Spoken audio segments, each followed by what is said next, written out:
2021년 2월 18일 목요일 달코라 뉴스입니다. 텍사스 전력망 감독기구 얼콧이 올해 겨울을 위한 발전소 현장 검사를 하지 않은 것으로 확인됐습니다. 최악의 한파로 발생한 텍사스의 대규모 정전 사태가 재생에너지 때문이라는 주장이 잇따라 제기되며 전력망 재설계 논쟁이 확산되고 있습니다.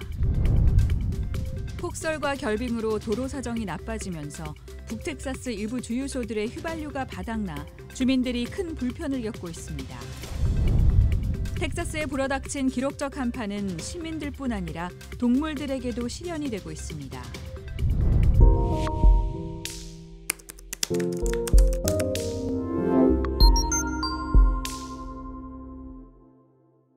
초강력 한파로 텍사스에 대규모 정전 사태가 발생하면서 책임론의 중심에 서게 된 텍사스 전력망 감독기구 얼콧이 올겨울을 위한 발전소 현장 검사를 하지 않은 것으로 확인됐습니다.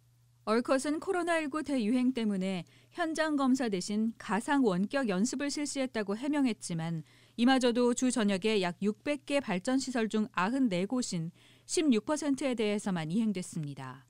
아울러 텍사스에는 그동안 겨울을 대비한 전력 발전 계획을 마련해야 한다는 의무 규정은 없었고 전력 수급 계획에 대한 자발적 가이드만 제시돼 있는 것으로 알려졌습니다. 천연가스 광고와 송유관, 풍력 발전 터빈까지 이번 혹한과 폭설에 얼어붙으면서 텍사스 주 발전 용량은 40% 급감했습니다.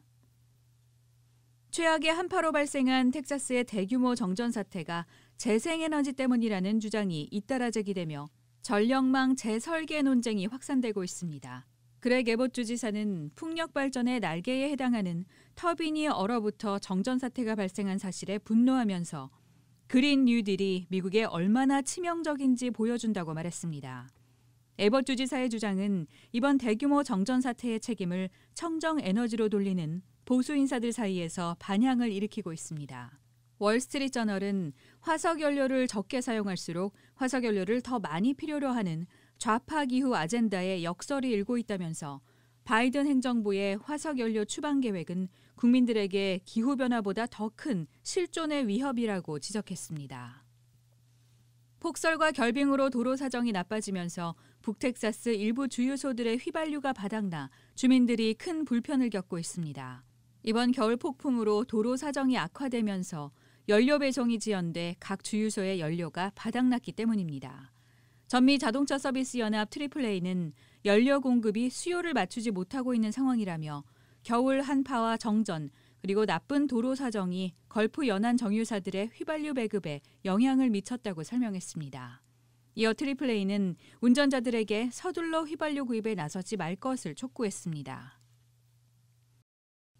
텍사스에 불어닥친 기록적 한파는 시민들뿐 아니라 동물들에게도 시련이 되고 있습니다. 최근 사우스 파드레 섬 해안에서 기록적인 한파에 실신한 바다거북 약 4,500마리가 구조됐습니다. 바다거북 같은 냉혈 동물들은 스스로 체온을 조절할 수 없기 때문에 극한의 날씨에 취약합니다. 수온이 섭씨 약 10도 이하로 떨어지면 바다거북은 깨어있지만 움직이는 능력을 잃게 되는데 추위 실신 증상으로 부상을 입고 물에 빠져 죽기도 합니다. 이에 지역 단체와 자원봉사자들은 해안으로 떠밀려온 바다거북 구조에 나섰습니다. 연방 어류 및 야생동물 관리국에 따르면 텍사스에서 발견되는 푸른 바다거북과 붉은 바다거북, 장수거북 등 5종은 모두 멸종 위기종입니다. 오늘의 단신입니다. 코로나19 여파로 미국인의 기대 수명이 1년 줄었다는 보고서가 나왔습니다. 박범계 법무부 장관이 검찰 고위급 인사 과정에서 불거진 갈등으로 신현수 청와대 민정수석이 사의를 표했던 일과 관련해 보다 더 소통하겠다고 말했습니다. 코로나19 대유행으로 지난해 전 세계 부채가 24조 달러 늘어나 281조 달러로 사상 최고치를 기록했습니다. 모리 요시로 도쿄 올림픽 패럴림픽 조직위원장이 여성 멸시 발언으로 사임한 가운데 후임 민선을 놓고 잡음이 끊이지 않고 있습니다. 지금까지 2월 18일 목요일 달코라 뉴스의 소피아 싱이었습니다.